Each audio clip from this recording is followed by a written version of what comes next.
interesante un artículo que vos estuviste escribiendo sobre que hacía referencia a ese vínculo que se establece en el primer momento entre el bebé y la madre, que se da a través del olfato. Contame un poco esto.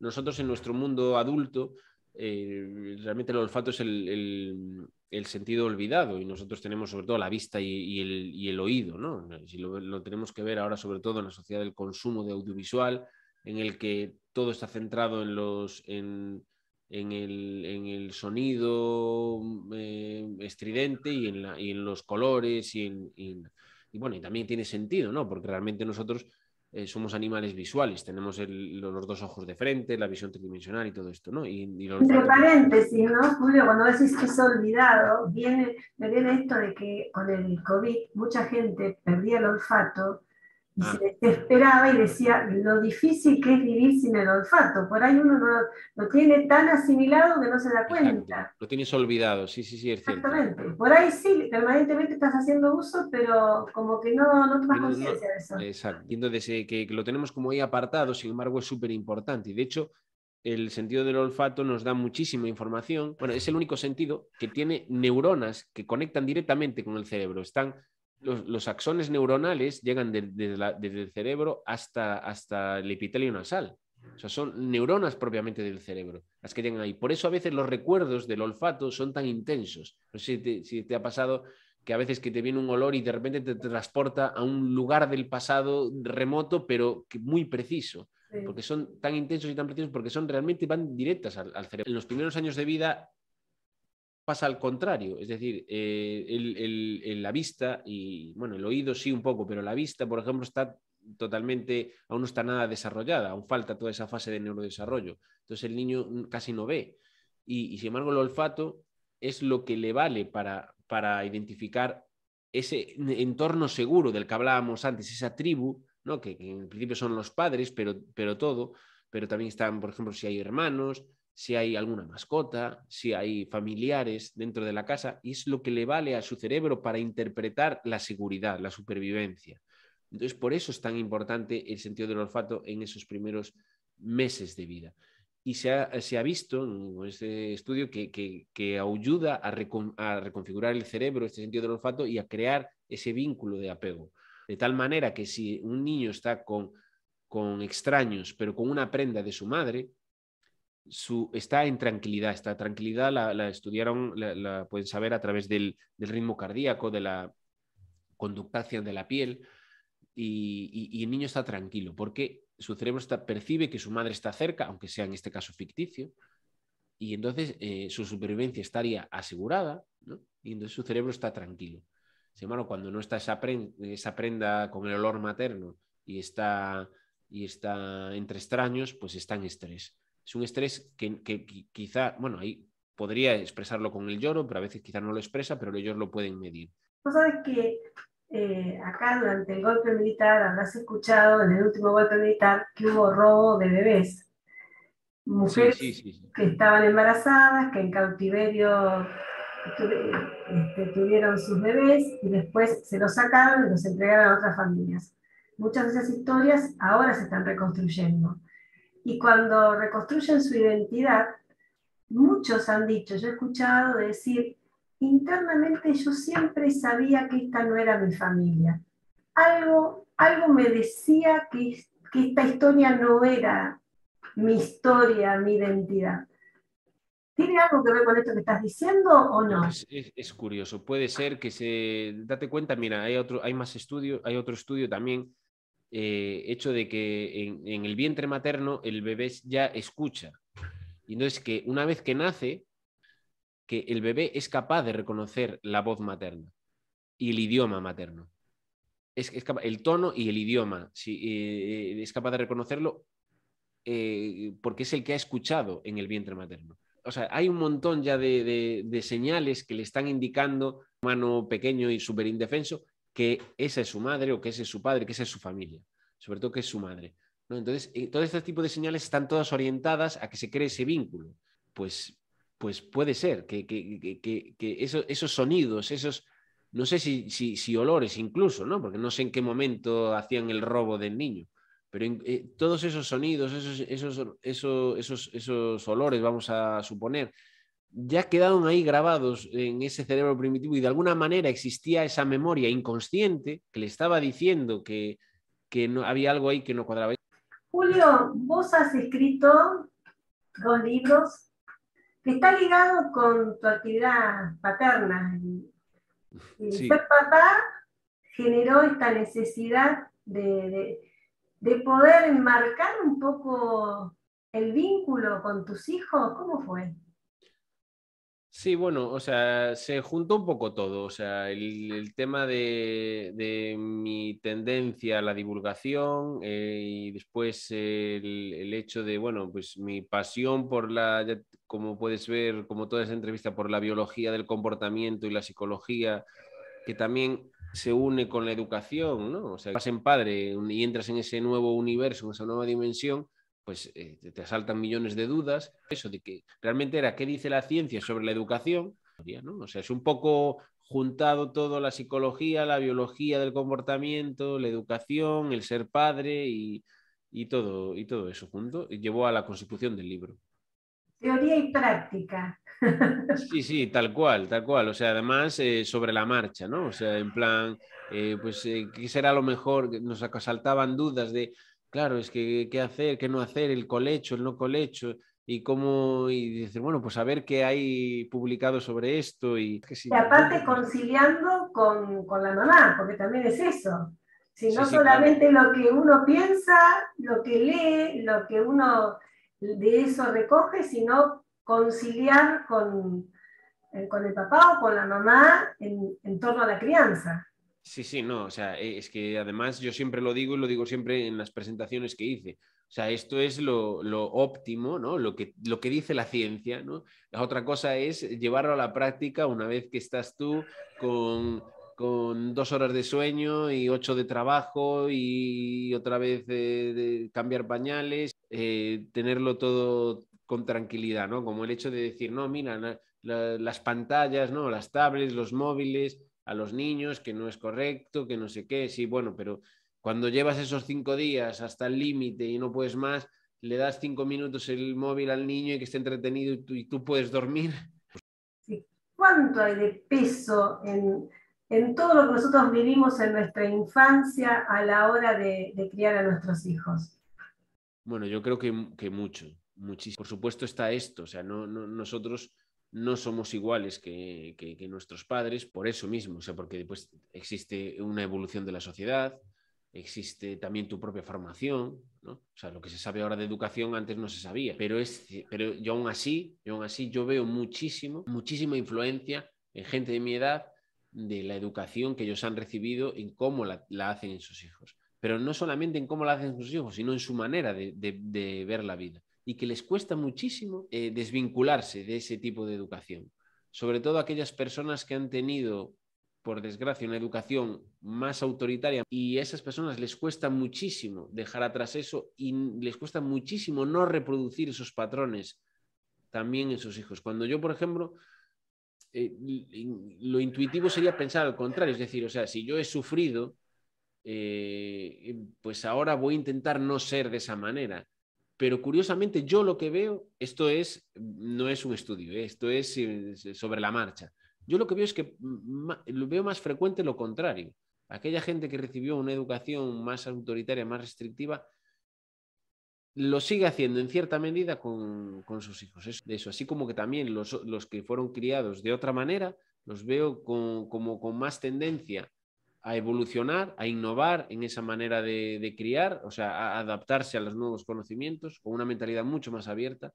Muchas veces los genetistas, como sabemos hasta dónde llega la genética, somos los menos deterministas, porque, por ejemplo, en el tema de la educación, o sea, la personalidad sí que tiene un componente genético, pero es mucho el porcentaje que se debe al contexto, a la educación, a las amistades. Entonces tú lo que puedas la educación es súper importante en el sentido de intervenir en ese tipo de aspectos, en valores, en maneras de ser, en temas emocionales, en seguridad, en autoestima, que eso además después condiciona muchísimo tu manera de ser, sobre todo la seguridad y la autoestima condicionan muchísimo tu vida. Y eso, la educación puede jugar un gran papel en hacer eso.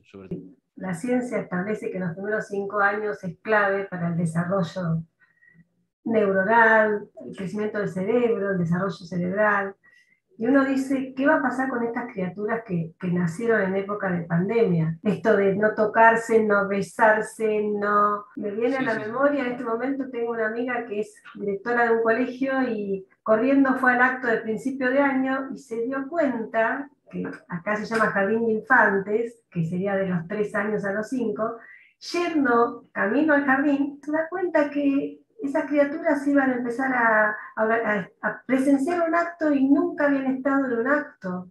Entonces, lo que decidió es frenar y explicarle a los chicos qué era un acto patrio, porque no sabían ni siquiera que entraba la bandera y qué era la bandera. Y eran chicos de 4 y 5 años. Entonces, ¿cómo va a ser todas estas situaciones? ¿Cómo esto se va a notar? Ya se está notando y cómo se va a notar en los próximos años. ¿Qué pensás con respecto a esto?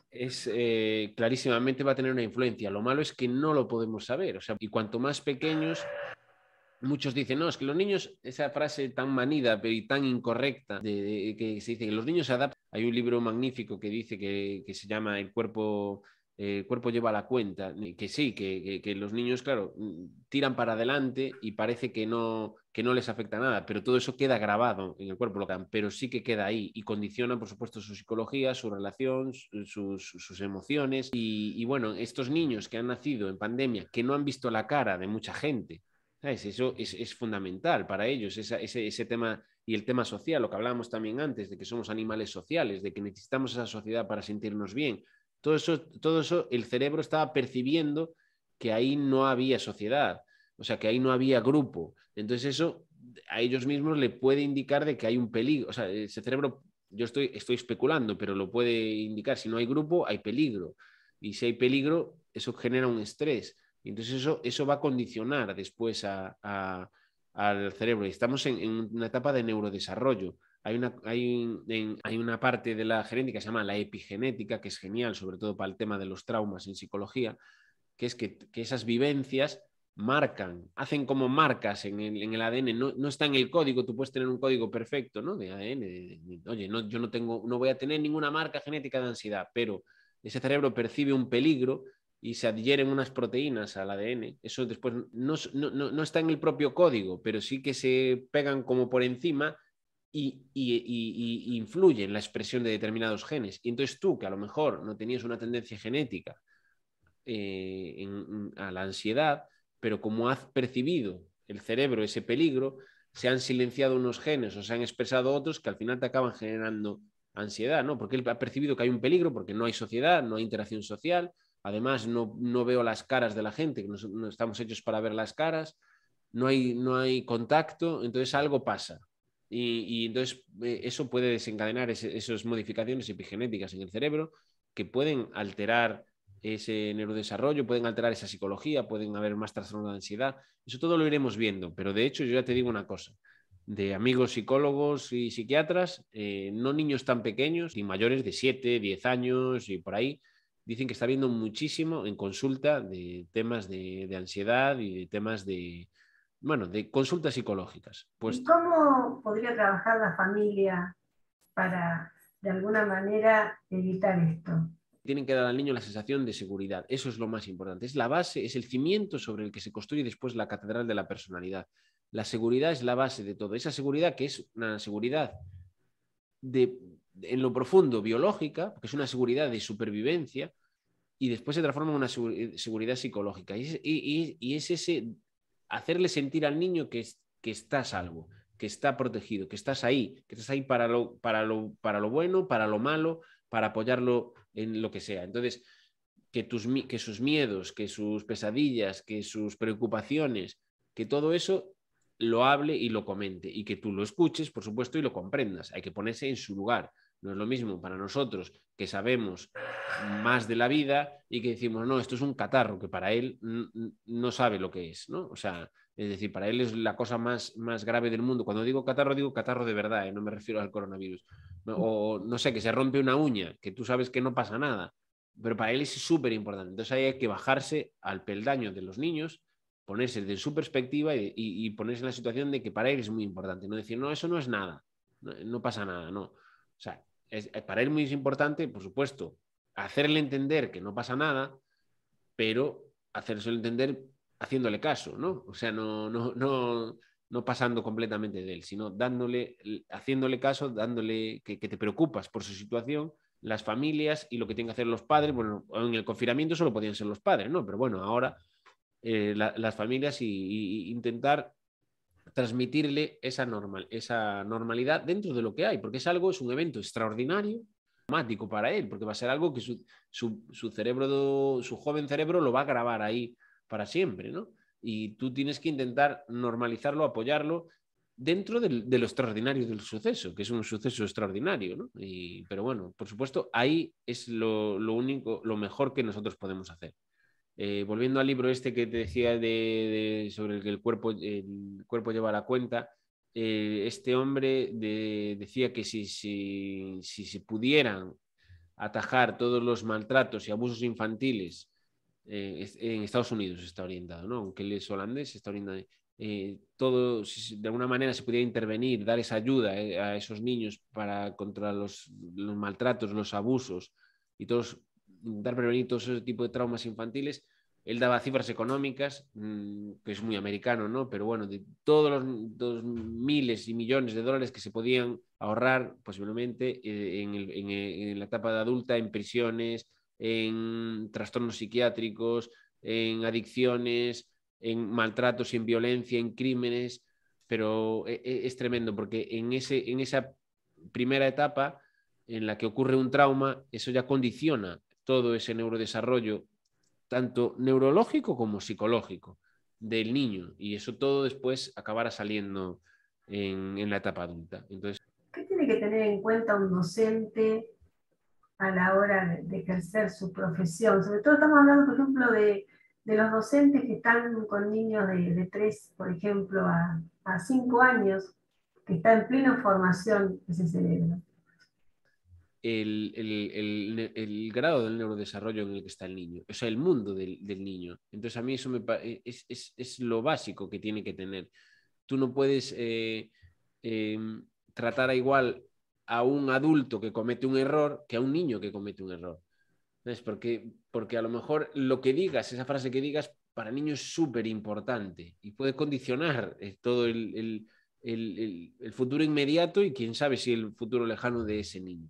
Entonces, hay que ponerse en el lugar del niño, lo importante que es para él la figura de autoridad, lo importante que es para él el complacer a esa figura de autoridad y tener todo eso en cuenta, tanto del desarrollo, bueno, del neurodesarrollo, la capacidad de aprendizaje que pueda tener, como del desarrollo psicológico que está el niño. O sea, ellos no pueden, no podemos tratar ni enseñar ni educar al niño como estamos acostumbrados a tratar en nuestro mundo adulto, porque el de ellos es completamente diferente su cerebro y completamente diferente su psicología, porque está en ciernes. Y de hecho eso también lo tenemos que tener en cuenta como padres, que es algo que además incluso, por ejemplo, digo yo que soy muy estudioso del tema y que me gusta estudiar por libre de ese tema, a veces tengo que parar y decir, es que claro, esta frase que he dicho yo ahora, que yo le he dicho así sin importancia, para él es súper importante. Entonces puedo estar condicionando muchos aspectos sin darme cuenta, porque realmente tú eres una figura de autoridad y además los padres y las madres para los niños no solamente son de autoridad, sino que es modelo y es como de un Dios supremo, ¿no? Y entonces una pequeña frase que tú puedes decir y que crees que es totalmente neutral, no lo es. A veces tienes que pararte a pensar en eso. Es que hay una frase muy buena también que le dicen a los niños, que tengo escuchado muchas veces, que es cuando están peleando y interviene un padre y dice, no se pega, y le está pegando un azote al niño. Acá es frecuente que en partidos de fútbol donde intervienen chicos, por situaciones que ocurren dentro de la cancha, los padres empiecen a discutir Bueno, y sí. a golpearse entre ellos. Totalmente, o insultar a los árbitros. Cuando el entrenador está enseñando a los niños, yo hubo una etapa de mi vida que también, porque soy muy aficionado al fútbol, me metí como de entrenador y estuve con niños una etapa y a los niños una de las cosas que le enseñas es a respetar al árbitro. Y los padres luego en los partidos están insultándolos, pero insultándolos a un nivel tremendo. Y también insultan a los jugadores. Los entrenamientos, los padres no pueden entrar a verlo. O sea, ahí es la labor del entrenador y tal. Porque, por ejemplo, en equipos pequeños sí que pasa. Y en los entrenamientos también intervienen los padres y se meten con el entrenador y se meten... Sí, sí, es terrible, es terrible. Y la última pregunta. El tema del error de los padres del hiperelogio. Eso lo analicé mucho en el tema del narcisismo, ¿no? Porque se ha visto que sí que ese hiperelogio, ese hiper encumbramiento del niño, ¿no? Sí que le afecta psicológicamente en el sentido de que acaba creando una personalidad así demasiado altiva, ¿no? Es cierto que es muy difícil porque todos los padres, por supuesto, queremos muchísimo a nuestros hijos. Y entonces ahí es cuando nos dejamos llevar. También es cierto que hubo una corriente en la cual decía que para subir el autoestima a los niños, que era muy importante, eso hubo mucho en los 80, que la autoestima era muy importante y que es súper importante, lo que he dicho yo antes, o sea, la seguridad, esa seguridad es lo más importante de todo, que luego ese cimiento de la autoestima, y eso es súper importante a nivel psicológico, crear esa autoestima segura. Se confundió el crear esa autoestima segura, que la creas a base del amor verdadero, del cariño, incluso, es algo que confunde mucha gente, que la alta autoestima, que es la autoestima segura, no es señalar solo lo bueno, al revés, habría que señalar lo bueno y lo menos bueno, ¿no? Y hacerle entender que, pues oye, que no siempre, que haces cosas muy bien y haces cosas que puedes mejorar, ¿no? Pues muchos padres creyeron que al hacer una alta autoestima era solamente elogiar lo bueno y esconder lo malo, cuando lo que eso es lo que te lleva es hacia una autoestima muy, muy insegura, y eso es lo que lleva al narcisismo al egocentrismo, esta personalidad altiva, ¿no? Que te lleva a simplemente que en el fondo son personalidades inseguras y que los lleva a humillar a los demás, a situarse por encima de los demás simplemente para sentirse un poco bien, ¿no? Pero nunca se van a sentir bien del todo, ¿no? Eso es un poco el tema del narcisismo.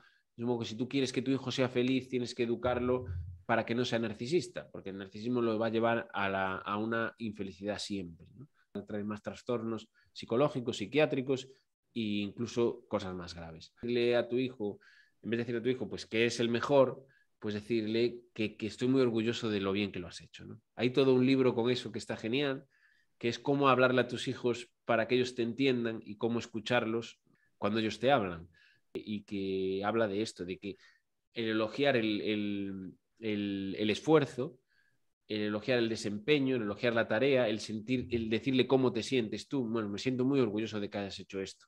Y eso todo es lo que hay que utilizar en vez de decir eres el mejor de tu clase, porque eres el mejor de tu equipo, porque perdéis porque a ti no te dan la pelota y cosas de eso. Así, entonces eso va creando una personalidad del niño que se cree un poco superior. Pues también hay que tener mucho cuidado con el tema económico, el hecho de hacerle ver que imagínate, pues que tú dibujas muy bien y el otro dibuja muy mal. Claro, pero eso no quiere decir que a lo mejor tú tengas un talento especial y seas una persona especial, sino es que a lo mejor ese niño, yo en casa me puedo poner contigo a practicar, a hacer los deberes, a dibujar incluso, o te puedo llevar a una escuela de dibujo, o te puedo poner vídeos en YouTube porque tenemos internet en casa, pero ese niño a lo mejor no lo tiene un contexto, una familia desestructurada, tiene problemas en casa, tiene un padre que nunca está o tiene una madre que no sé qué, y entonces no puede ir a una escuela de pintura y tiene que estar ayudando en casa, y a lo mejor son 5 hermanos y viven en una habitación.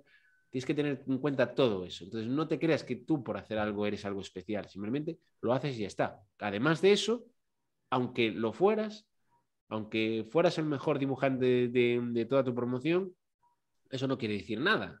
No quiere decir que seas una persona superior. Quiere decir que eres muy buen dibujante. Igual que quiere decir que eres muy buen deportista o que eres muy buen estudiante, pero eso no te da un privilegio especial. Entonces, hacerle entender eso al niño es muy importante para su autoestima. De un libro que es maravilloso, que es El Gran Gatsby, que dice, cuando veas los éxitos que has conseguido, ten en cuenta que no todos han tenido estas mismas oportunidades.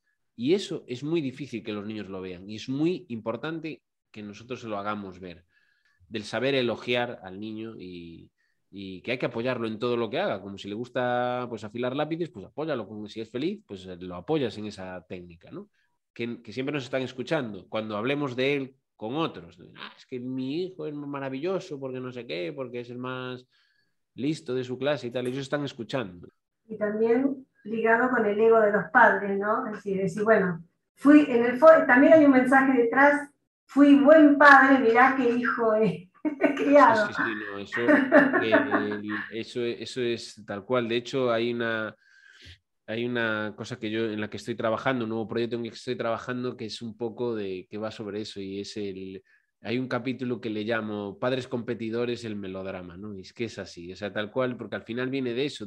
No decimos, muchas veces decimos, no, es que es igual que su padre, ¿no? En la genética, pero no, o sea, muchas veces también es por todo lo que llevan escuchando toda la vida y que muchos padres utilizan esa maravillosidad de su hijo, que normalmente está hipertrofiada y que no es real, es como una especie de delirio narcisista, para ellos mismos presumir, ¿no? O sea que también es un poco el subir el ego de los padres y que al final acaba subiendo el ego de los hijos y se crea un círculo vicioso ahí de narcisismo que no nos lleva a ningún lado bueno. Bueno, Julio, ha sido un gusto.